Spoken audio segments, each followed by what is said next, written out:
I am Lily Alon, the fortunate mother of David, whom I was able to enjoy for his very short 19 years of life.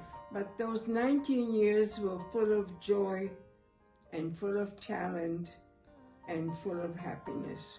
Too bad they lasted only such a short time. David was born on the coldest day of the year, on February 21st, 1950. As I said, the coldest day of the year in Queens, New York. But he had the warmest character of anyone I ever met. Cold day, warm character. And talent. He was talented in every direction. Whatever he touched bloomed. He was excellent in school, whether it be public elementary school or whether later on at university. His ambition was to become first ambassador of Israel in Egypt. And to that end, he studied Arab culture, Muslim culture, and studied the language, Arabic language, in which he was proficient after only a short time. He had many friends, and he was always happy to help his friends. Among his friends were many Arabs in the old city. In 1967, after 1967, he would go to the old city and visit them. Also, at university, he had Arab friends, and one of them, already in high school, drew a picture of him, which I have hanging on my wall. Anyway, David, as I said, was full of talent. Music, poetry, he composed poetry, he played the piano, excelled in his studies. What can I tell you? He loved human beings, he loved people, he loved animals, he loved photography, he loved plants. He would bring me the first rose of summer and said, "Here, Mommy, this is the first rose this year." I miss him. I miss him terribly because the house is now empty without him. And it was full the minute he entered the room. He was 9 years old when we came to the country, and immediately he was like a fish in water. He learned the language, made friends immediately. He had a bicycle and he could ride in the streets of Jerusalem. That's when we didn't have all this traffic that we have today. I'm talking about the 50s and 60s. We came in 1959 when he was 9 years old. There wasn't this kind of traffic. People seemed a bit nicer to each other. It was a smaller community. You could pick up people and give them a ride in the street without fear. Not like today. It was a different world. There were different standards. I imagine the people were the same, but they had different fears and different outlooks on life. David was always happy, always optimistic. I remember once we had a neighbor whose child had this disease where you can't control your muscles. David was with his child very often and stayed with him, helped him, not only babysat with him, but during the day with him too. And of course he babysat to make some pocket money in the neighborhood. And I learned all kinds of things about him afterwards when we printed something in the Jerusalem Post when I was interviewed, and there was a story about David in the Jerusalem Post. The following day I had a phone call from a woman with a heavy German accent, and he said, "You know, My son was in the camp when it happened, when your son was killed in Bad Echad, in the officers' course. David was killed in the last exercise of officers' course in 1969. And she said, my son was there too. This was the last exercise, and that evening they were going to have a party at the end of the course. And my son went to the officer who was in charge and said, maybe we should not have the party because of what happened. And the answer was, in the army we don't do such things. And the party went on without David. Then the same woman said, you know, my husband lived in your house. I said, what? She said, David rented a room to my husband. Something I knew nothing about. We were at the time, my husband was with the Foreign Office, and at the time we were in Africa, where my husband Ephraim was ambassador, and 4 days flight from here. David, I asked Ranan afterwards, my older son, is that true that David rented a room to a stranger? He said yes. He wanted some extra pocket money, so he rented the room. And I suppose he served breakfast and he prepared the bed and he did all the things that one has to do when one has the responsibility of being a landlady, a host. He had to take care of things. This gentleman, it seems, was a member of Knesset. So he was here only a few days in Jerusalem. And those few days he stayed at my house, which was a total surprise to me. And then she said about her son, and this was very difficult for me to take. She said, and my son was killed in the Lebanon War. And her husband, shortly after that, died because he couldn't take it. Also, after David was no longer with us, Ranan, his brother, his older brother, discovered the poems that David wrote. They were hidden somewhere in a drawer in the desk. We came upon them, didn't know that he had written them. I occupied myself afterwards by editing, by being at the printers and seeing to their layout and printing in a booklet. And years after that, Ranan wanted it set to music, so we made a little CD of some of the poems. I gave it to the young composers, and they chose the particular poem that spoke to them. This is 40 years or so after these poems had been written, and the poems spoke to these young people, to the next generation they spoke.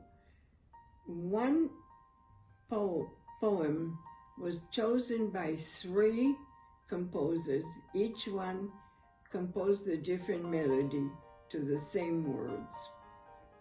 I have that CD now, and at one point I decided to make a project, and I got in touch with people who organized the project of the Jewish Agency that's called, when young people come here for a week or 10 days on a Jewish Agency project, Tagit, they always go to Mount Herzl, to the cemetery, So I decided I would be in touch with the person who was in charge and find out on what days, and then got in touch with the leader of that particular group and met them at the cemetery, took the CD and a little radio transmitter, CD transmitter, and played one of the songs and explained that this son of mine, David, whose nickname was Sunshine, was a youngster just like they, with ambitions like theirs, who came here and loved the country and died for it. And they listened to the song and they received the record. So they have the record of David's in the States or in England, wherever they came from. Afterwards, somebody complained and said, "You're not supposed to have music at the cemetery," which is, of course, not true. So I had to stop. But I think I was at least 15 such sessions. And it gave me satisfaction to talk about my son and to tell his story to other youngsters, to let them know that it's not that simple to live here. Ranan went to the Foreign Office, and the Foreign Office let us know. It was at the end of Sukkot. He was supposed to come to visit us. We were looking forward to his visit. Instead, we had to fly to Israel to bury him. We had to fly 4 days because we're not allowed to fly over Arab territory. I was completely drugged. I didn't know what was happening with me. I was totally out of the picture. We got to Tel HaShomer, and then we drove in a convoy to Har Herzl. And I can still hear the guns that were being shot to honor him as he was being buried. There were two different types. David was very outgoing. He would approach people. He loved people. Ranan is a more closed person. He's an artistic character. He's closed. He lives for his music. People are less interesting to him. That's the difference. So they act accordingly. They live together here alone, and they managed. One cooked, the other one washed the dishes. They managed. It was a wonderful relationship between. He was a real father figure for them, and they were the only children he had. He never had any others. By the time, of course, that I got married, they were already grown. They were 15 and 16 years old, 16 and 17, something like that. So, but they were still influenced by him, because at one time, Ranan wanted to quit school, and I remember my husband saying to him, "Okay, you're quitting now. When is the next time you're going to quit?" And he picked himself up. He changed course in school.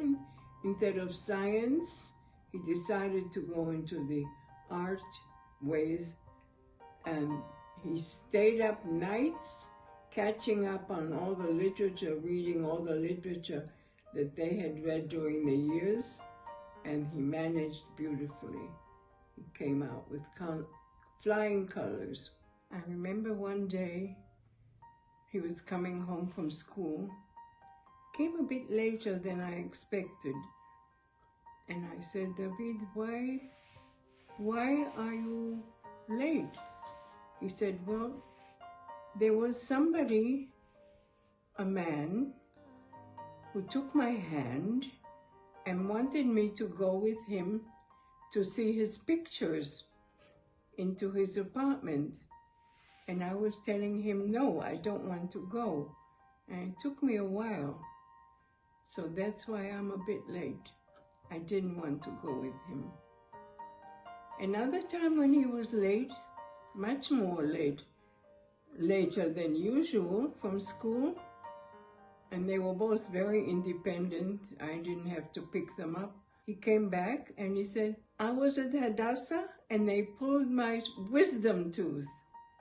He went all by himself, didn't say a word to me. He must have been about 11 years old. He went all on his own. I didn't know beforehand. I didn't know until he told me, until he came back, that he had any such intentions and that he went all by himself to get it done. He was never afraid of anything, and that's why I was afraid for him. Never afraid of anything.